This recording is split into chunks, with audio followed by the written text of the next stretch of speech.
Bonsoir à tous. À la une de ce journal, après 3 ans de violences meurtrières dans le chaudron de la crise anglophone, le président de la République dévoile son ambition d'octroyer un statut spécial aux régions du Nord-Ouest et du Sud-Ouest, tel que recommandé lors du Grand Dialogue National. Paul Biya l'a fait savoir lors du Forum de Paris sur la paix et la sécurité. Cependant, ces propos sont loin de rassurer des sénateurs et députés SDF. Ils ont boycotté l'ouverture de la session parlementaire de novembre 2019 pour protester contre l'organisation des élections dans un contexte de guerre. Et vous suivrez dans ce journal, au-delà des régions anglophones, la folie meurtrière de Boko Haram continue de décimer et de traumatiser des familles à l'extrême nord du Cameroun. C'est un grand reportage à suivre au cœur de ce journal. La cité capitale prise de panique durant toute la journée en raison des mouvements d'humeur des conducteurs de mototaxis. Ils ont bloqué certaines artères de la capitale. La mobilisation des autorités administratives a permis de pouvoir calmer les esprits, mais pour autant, le problème de fond demeure, à savoir l'encadrement des conducteurs de mototaxis considérés comme les rois du désordre urbain. Nous en parlerons dans ce journal.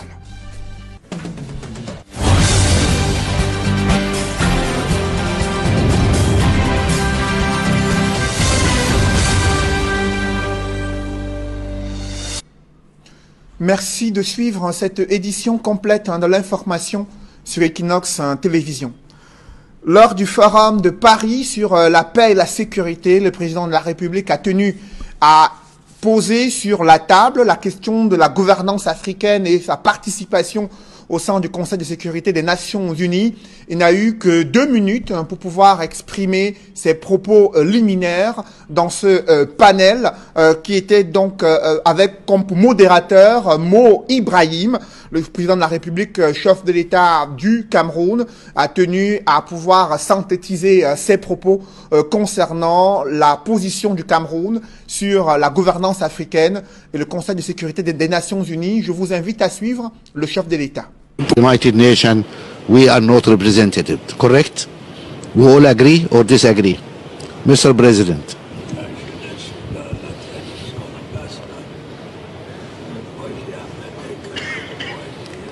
If you can speak in the mic, please. No, speak here. Yeah? No, it's okay, speak, we can hear. We can hear, yeah. Speak here. Understand me? So I am completely embarrassed because I brought some words to say. I would like to do this. Yes, Mr. President, you want to make a statement? Please. 2 minutes. 2 minutes? 2 minutes, Mr. President. I know you are a president, but here we are all equal. If you don't mind, I hope you don't mind. This is civil society organization. For a moment, to our bosses. Bon. Please. Bon. Monsieur le Président, Madame, do you understand me? Yes. Madame la secrétaire générale de l'Organisation internationale de la francophonie, Monsieur Mohamed Ibrahim, Excellence, Mesdames et Messieurs, je tiens tout d'abord à féliciter et à remercier le président de la République française, Monsieur Emmanuel Macron, pour l'heureuse initiative et l'excellente organisation de cette seconde édition du Forum de Paris sur la paix, ainsi que pour l'accueil chaleureux et les attentions dont ma délégation et moi-même avons bénéficié depuis notre arrivée. Qu'il me soit également permis d'exprimer mon appréciation à la Fondation Mo Ibrahim et à son président pour son engagement en faveur de la promotion de la bonne gouvernance, du leadership et du développement en Afrique.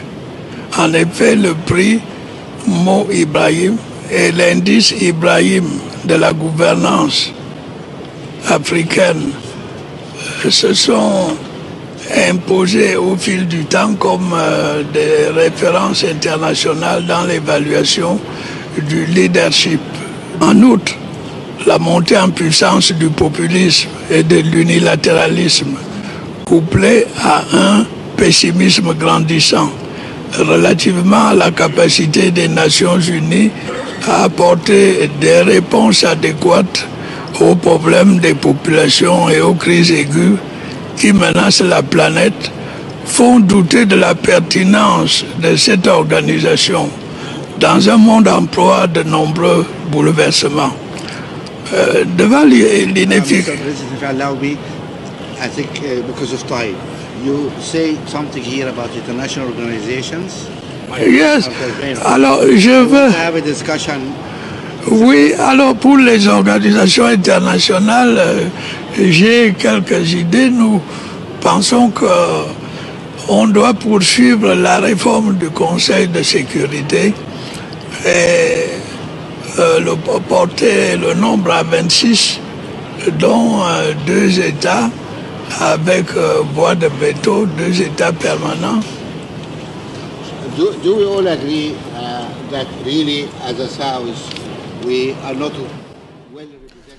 Le président de la République du Cameroun s'est également exprimé sur la crise anglophone après 3 ans de guerre ayant engendré plus de 2000 morts, 500 000 déplacés, 40 000 réfugiés et 800 000 enfants déscolarisés. Le chef de l'État reconnaît la complexité du problème anglophone et du système biculturel du Cameroun. Lors de ces échanges, il a annoncé son intention d'octroyer un statut spécial à ces régions du nord-ouest et du sud-ouest, tel que recommandé lors du grand dialogue national. Je vous invite à suivre une attitude du chef de l'État durant ce forum de Paris sur la paix et la sécurité. L'histoire de mon pays, Monsieur le Président, est compliquée. Nous avons été d'abord colonie allemande, ensuite, après la Première Guerre mondiale, l'Allemagne a perdu ses colonies et celles-ci ont été partagées entre la Grande-Bretagne et la France. Et mon pays a été divisé. Une partie était sous colonisation britannique, l'autre sous colonisation française. Il a en résulté une juxtaposition de culture et de civilisation qui rendent les choses assez délicates. Bon, on a tout fait pour mettre à égalité les 2 langues, les langues anglaise et française, mais les mentalités, le système scolaire, le système de la magistrature sont différents.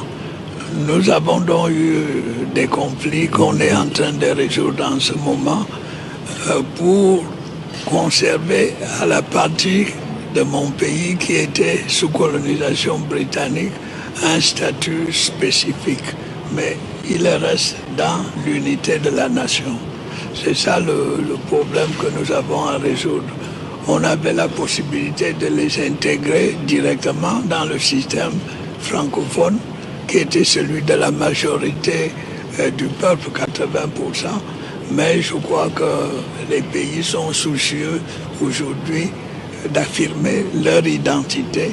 Et c'est pour ça que nous mettons sur pied un statut spécial qui reconnaît la spécificité de la zone anglophone, mais elle reste dans l'intégrité territoriale du Cameroun. Je voulais simplement ajouter que cette volonté de réforme qui a suivi dans la communauté internationale concernant le Conseil de sécurité, nous voulons la voir agir aussi dans les institutions de Bretton Woods, c'est-à-dire le Fonds monétaire, la Banque mondiale, parce que ces institutions ont été créées à la fin de la Deuxième Guerre mondiale.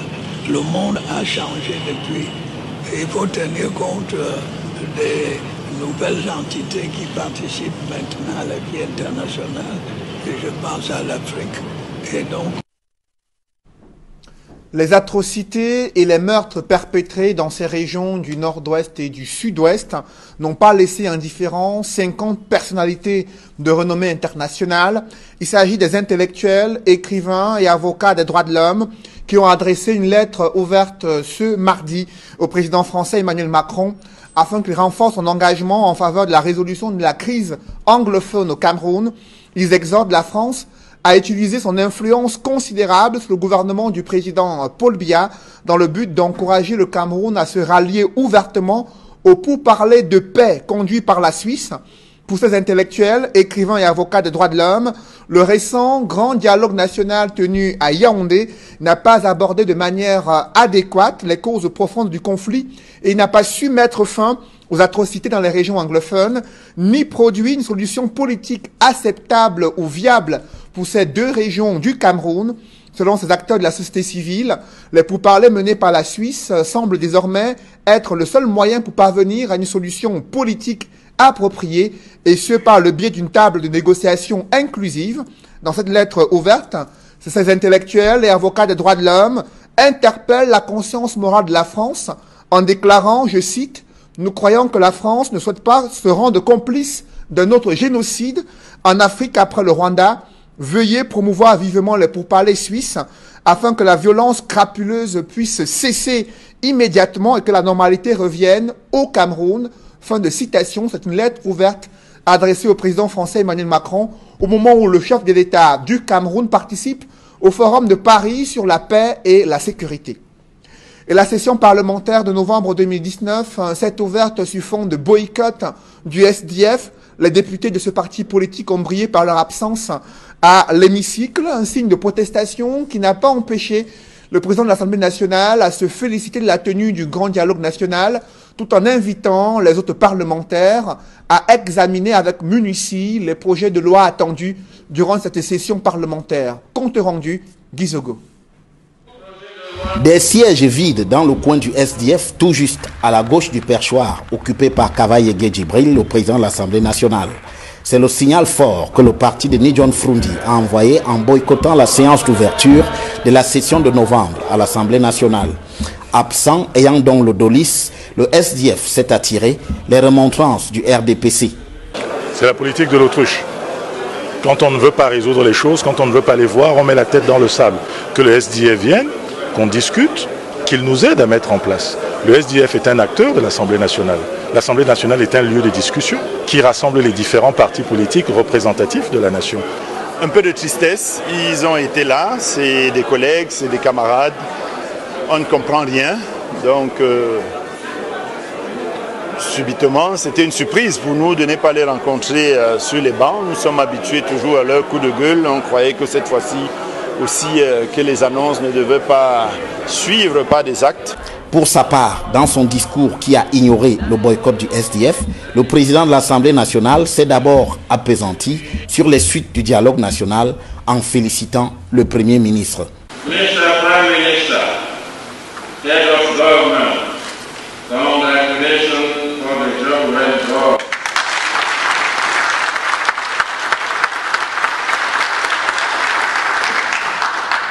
Dans la foulée, au sujet du budget 2020, il a résumé comme devant donner les moyens à Paul Biya de tenir ses engagements. Le budget 2020 doit permettre au président Paul Biya de poursuivre la mise en œuvre des engagements pris devant le peuple camerounais le 6 novembre 2018 à l'occasion de sa prestation de serment pour le septennat des grandes opportunités. Mais d'autres attentes sont aussi relevées du côté des députés, notamment au sujet de la situation dans le nord-ouest et le sud-ouest.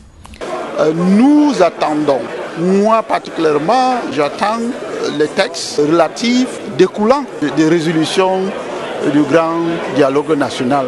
De plus, élection du 9 février prochain oblige, d'aucuns se voient bien rempilés. On va se soumettre au verdict du peuple. Je suis candidat à ma propre succession. Maintenant, au peuple, le grand patron, véritablement de décider. Où on a bien travaillé, ils vont nous reconduire avec satisfaction. Ou les uns et les autres, si on a mal travaillé, ils vont nous sanctionner.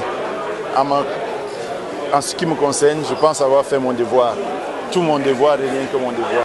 Dans le chapitre des perspectives, il est annoncé le lancement du chantier de construction du siège de l'Assemblée nationale à hauteur de 54 milliards de francs CFA, entièrement financé par la Chine.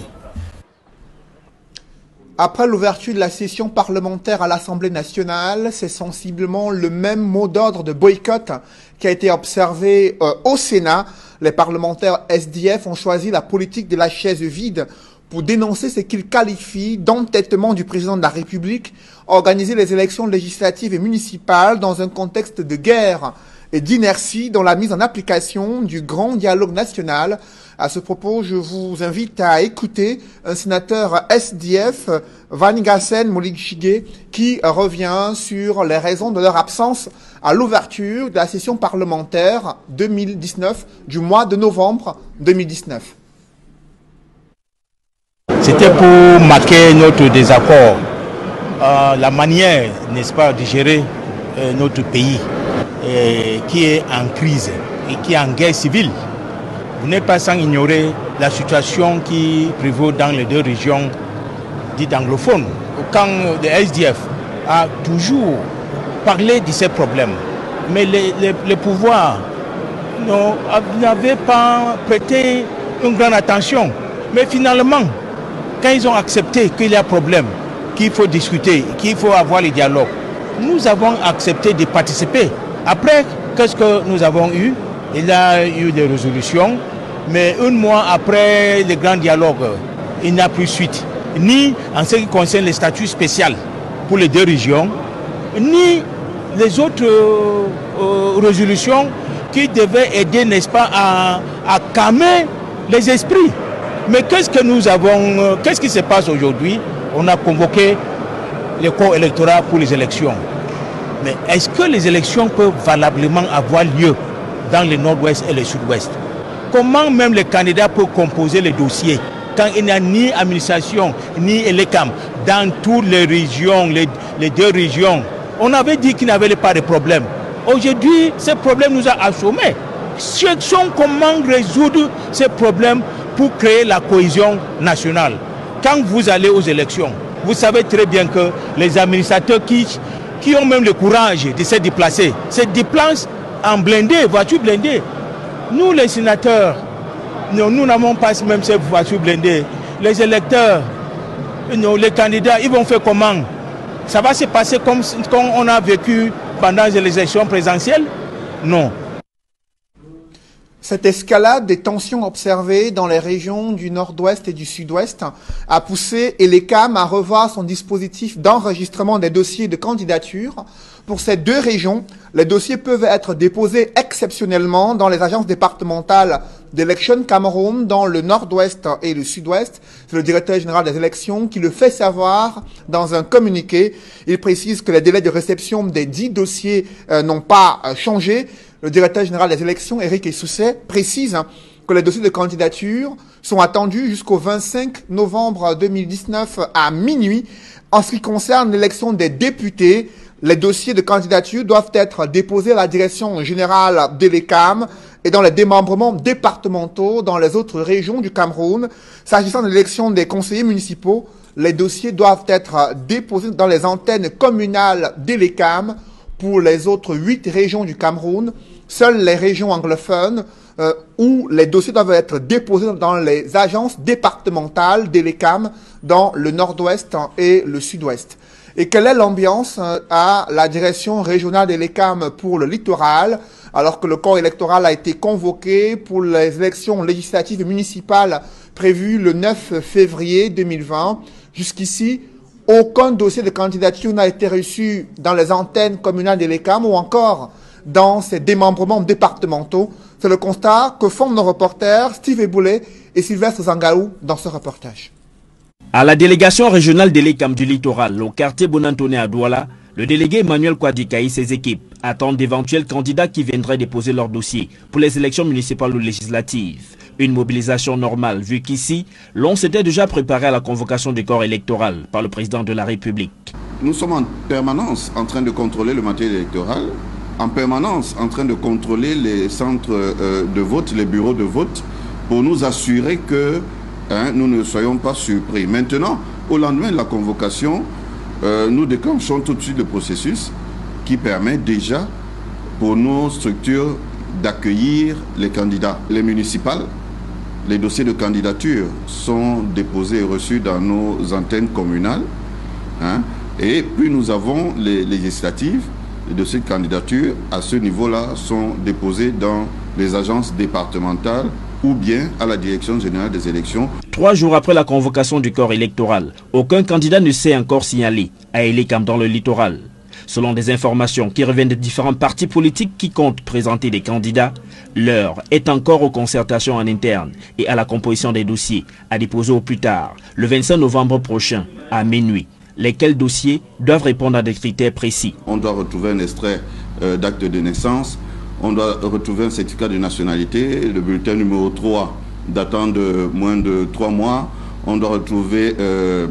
la loi parle de certificat de non-imposition. Il est clair que le ministre des Finances, depuis l'an dernier, a pris une décision qui permet d'obtenir plutôt la non-redevance, qui est acceptée. Et donc, on doit aussi retrouver dans ces dossiers l'investiture du parti politique. Il n'y a pas de candidat indépendant pour ces élections-là.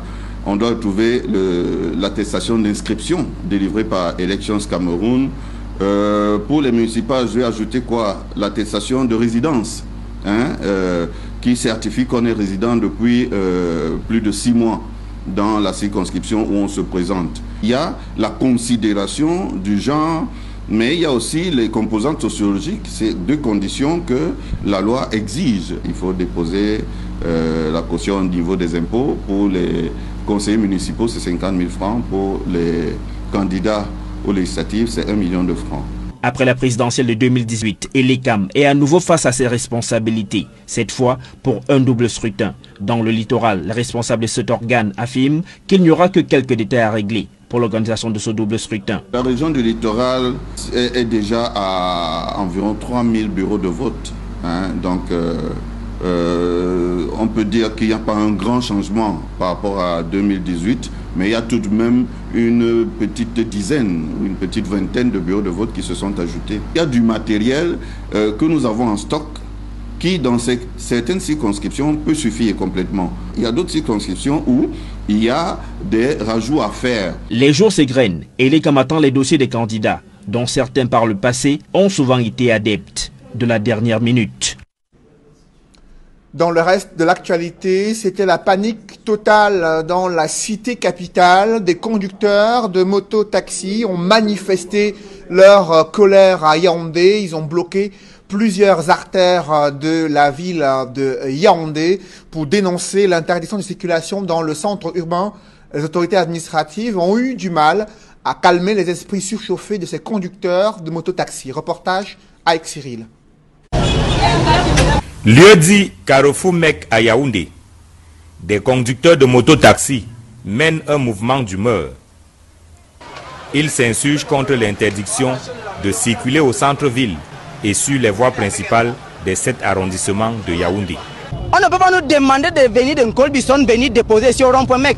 Le client ne s'arrête pas au rond-point, le client pas à Moko, le client pas partout. Demandez à ce qu'on ne parte pas la poste centrale. Un peu dans le centre-ville, dans les ministères. Dans les ambassades, on peut comprendre. Mais s'il faut qu'on s'arrête ici, ça ne peut pas fonctionner. La descente sur le terrain du sous-préfet de Yaoundé 2e n'a pas suffi à calmer les ardeurs des conducteurs de moto-taxi qui crient de plus belle. Si on paie les impôts, on doit circuler partout.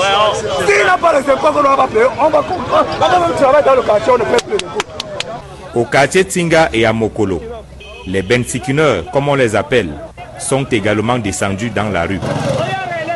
À l'aide des roues de voitures et de pierres, ils ont posé des barricades pour empêcher aux autres usagers de la route de circuler.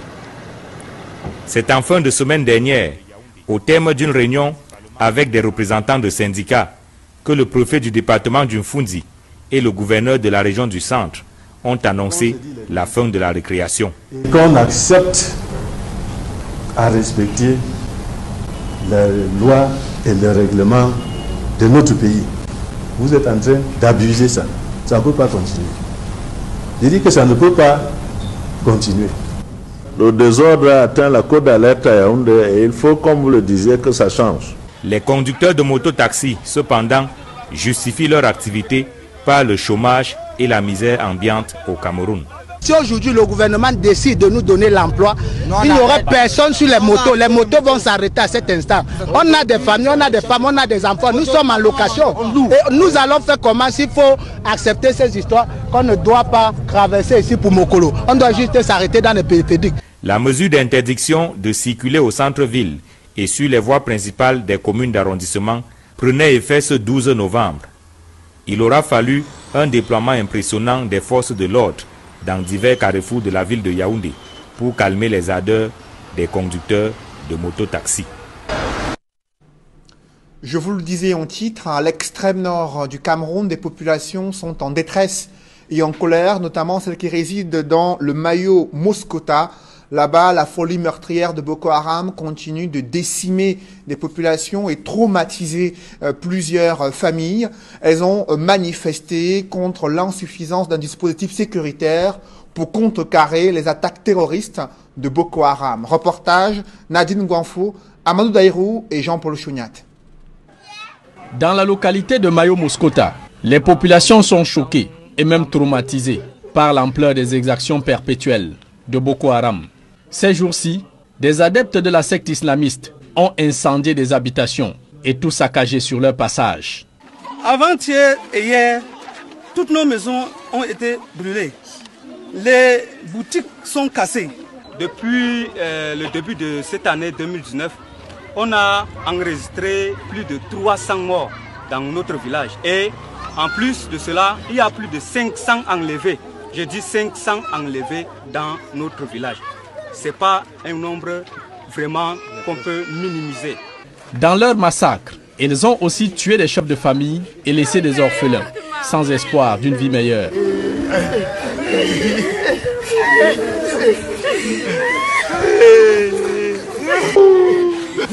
On ne peut même pas fréquenter, on dort toujours dehors.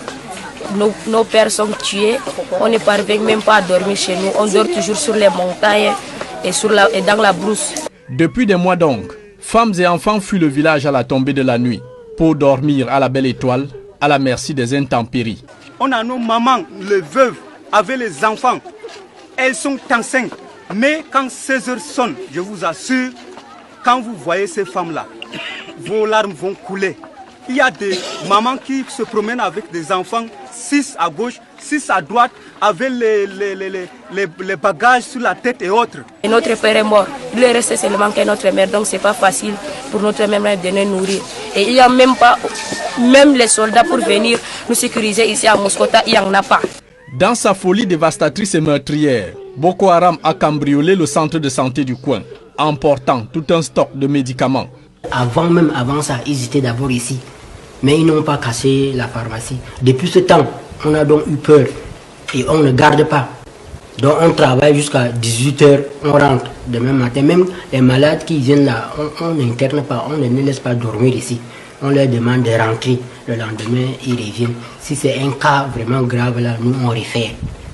Sans la plus petite unité de force de défense et de sécurité, les populations du Mayo Moskota sont dans la rue pour décréter un deuil collectif et dénoncer l'indifférence des autorités administratives et le silence du gouvernement de la République. Mayo Moskota ou bien Moskota, ce n'est pas une partie du Cameroun. On est oublié, on est abandonné. On me dit que les Boko Haram sont finis. Vraiment, je vous assure, les Boko Haram ne sont pas finis. À elle seule, la localité de Mayo Moskota compte 78 orphelins de père, 19 écoles fermées, des centres de santé détruits, plus de 5000 têtes de cheptel massacrées. Sur le plan cheptel, je pense qu'on peut commencer de 5000 à 10 000 têtes. Je n'ai pas les chiffres exacts, peut-être que le service de l'élevage pour vous donner, mais nous sommes vraiment asphyxiés sur ce côté. Quand il faut voir les moutons, c'est encore plus important. Et sur les 57 villages du Mayo Moskota, 51 ont été complètement rasés de la carte géographique de Mozogo, un des arrondissements du département du Mayo-Tchanaga, dans la région de l'extrême nord Cameroun. À un mois des fêtes de fin d'année, un grave incendie s'est déclaré au marché Mbopi dans la cité capitale économique du Cameroun. Le marché Mbopi où les flammes ont ravagé plusieurs boutiques et les soldats du feu ont eu du mal à pouvoir accéder à l'espace où l'incendie s'est déclaré, bouches d'incendie également qui n'ont pas facilité la tâche aux sapeurs-pompiers. Le récit des faits avec Michel Ngachou, Mitterrandam et Innocent Abega. Les flammes ardentes dévastent tout sur leur passage, sous le regard impuissant des commerçants, essayant tant bien que mal d'étouffer les flammes avec les moyens de bord dans un premier temps.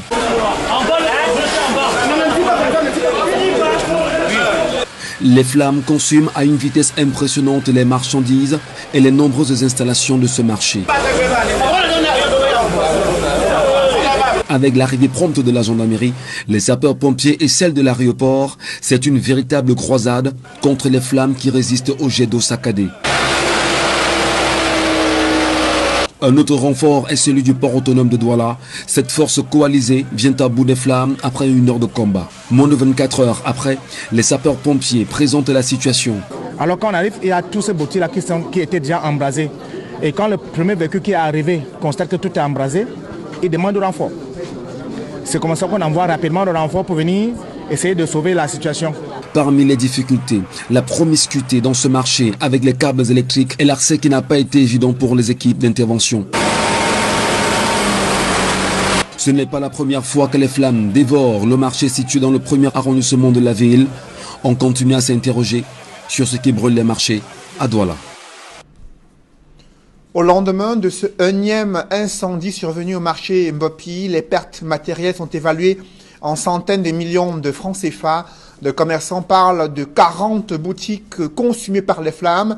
Les sapeurs-pompiers estiment que le bilan est de 20 boutiques qui ont été détruites à la suite de cet incendie. Sur les causes de ces flammes qui ont ravagé une partie du marché Mbopi, Decamps pointe du doigt le retour brusque de l'énergie électrique dans cet espace marchand. Reportage, Steve Eboulé et Gladys Sidi. Au lendemain de l'incendie qui s'est déclaré ici au marché Mbopi, les commerçants sont arrivés sur place pour constater eux-mêmes l'ampleur des dégâts. Et juste derrière moi, on a encore une équipe des sapeurs-pompiers qui s'active parce que très tôt ce matin, on avait encore les flammes qui s'échappaient de cette boutique dans laquelle étaient installés des appareils électroménagers. Les commerçants nous font savoir qu'une quarantaine de boutiques seraient parties dans cet incendie. Nous avions énormément perdu. La boutique que vous aviez en face de vous, c'est notre boutique. Elle est 2 en 1 et nous avions tout perdu dedans. Nous vendons des groupes électrogènes, des télés, des plasmas, des régulateurs de tension, électronique, électroménagère. Tout est allé en feu. On n'a pas pu sauver un seul grain. Tout est parti en feu. Nous évaluons, nous sommes ici à plus de 50 millions. C'est l'un des magasins les plus costauds ici parce que c'est 2 en 1. Donc on m'a appelé hier soir à partir de 21h. Et j'ai couru comme je pouvais parce que je pensais que je pouvais sauver quelque chose parce que la boutique, voilà, c'est les appareils électroniques, plaques à gaz et autres. Donc, je suis arrivé ici hier soir, constater que la boutique était calcinée. On n'a même pas pu sauver quelque chose. On peut estimer à 15 millions. Hein. 15 millions, ça c'est juste estimatif parce qu'il venait juste de faire les achats. Donc il a fait les achats lundi que le feu a commencé. Donc, et aussi c'était un magasin. Des installations électriques ont dû être détruites afin de favoriser l'accès à ce marché. L'équipe de sapeurs-pompiers également nous fait savoir que le véritable problème dans ce marché, eh bien, c'est l'accès. Ils ont dû se battre d'abord pour pouvoir avoir accès au lieu même de l'incendie afin de combattre les flammes qui malheureusement s'étaient déjà propagées. C'est autour de 20h, 20 minutes qu'on a reçu l'appel, on a dépêché le premier engin pour venir voir ce qui se passe. Forcément, quand il arrive, il constate que tout ce que vous voyez derrière vous comme boutique était déjà totalement embrasé. Vous savez, les interventions les plus difficiles pour nous, c'est sur la nuit. Pourquoi? Parce que l'incendie est découvert peut-être tardivement. Alors quand on arrive, il y a tous ces boutiques-là qui étaient déjà embrasés. Et quand le premier véhicule qui est arrivé constate que tout est embrasé, il demande du renfort. C'est comme ça qu'on envoie rapidement le renfort pour venir essayer de sauver la situation. C'est les dispositions constructives qui ne sont pas respectées, qui nous empêchent de se mouvoir ou de bien travailler, si on peut dire ça simplement. Pourquoi? Parce que pour un feu comme celui-ci, on appellera ça un petit feu banal, qu'on pourrait vite éteindre. Mais maintenant, on passera du temps à lutter contre l'accès que le feu lui-même. Depuis lundi soir, l'électricité et la lumière sont de retour dans le centre-ville de Douala après l'incendie survenu dans un poste électrique de Deido entraînant l'explosion d'un transformateur et endommageant d'autres équipements importants. Le ministre de l'Eau et de l'Énergie s'est rendu sur le site pour évaluer les travaux effectués par les équipes de la Société nationale de transport de l'électricité. Je vous propose d'écouter Gaston Elundou Essomba, ministre de l'Énergie et de l'Eau, sur les travaux qui ont été effectués et le retour de la lumière dans la capitale économique du Cameroun. Le site a connu un incident. Ce site qui comprend 2 transformateurs, un de petite capacité et un autre de grande capacité. Nous avons perdu le transformateur de petite capacité.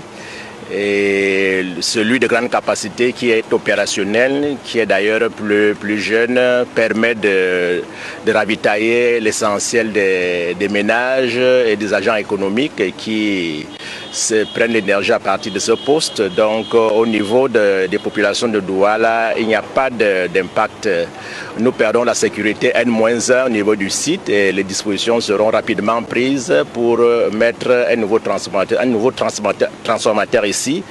Et celui-là sera de capacité beaucoup plus importante. Donc on peut dire aux populations de Douala qu'il n'y a pas de souci au niveau de l'approvisionnement en énergie électrique. C'est un incident comme tous les autres. L'incident a été maîtrisé et la Sonatel est en train de prendre toutes les mesures pour que la qualité du service reste la même. En vue d'apaiser le climat social au Cameroun, le Conseil national de la communication est à Douala pour sensibiliser les hommes et femmes des médias sur la nécessité de préserver la paix et l'unité au Cameroun en barrant la voie au discours à caractère tribal et stigmatisant des communautés, tels que souvent observé dans certains médias au Cameroun. Le CNC a réuni une trentaine de professionnels des médias afin de les édifier sur leurs responsabilités sociales. Au cours des échanges, l'organe de régulation des médias a saisi l'occasion pour dénoncer certaines dérives professionnelles érigées en règle dans la presse camerounaise. Le programme de CNC prévoit une visite dans certains organes de presse installés dans la capitale économique du Cameroun. Je vous invite à suivre le vice-président du CNC, Janvier Renaud Voto, qui s'exprime sur les enjeux de la visite du CNC à Douala.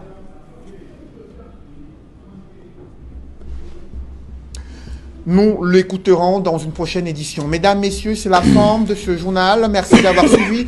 Juste après cette édition de 20h, retrouvez Serge Alain Autou et ses invités pour le débrief du journal sur le plateau d'Equinox Soir. Serge Alain. Forum de Paris sur la paix et la sécurité. Paul Biya a appelé à s'exprimer sur les enjeux sécuritaires dans le pays du Sud. À une question posée par Mo Ibrahim, modérateur de ce panel, le chef de l'État s'est fait aider par la secrétaire générale de l'OIF pour que la question lui soit traduite en français.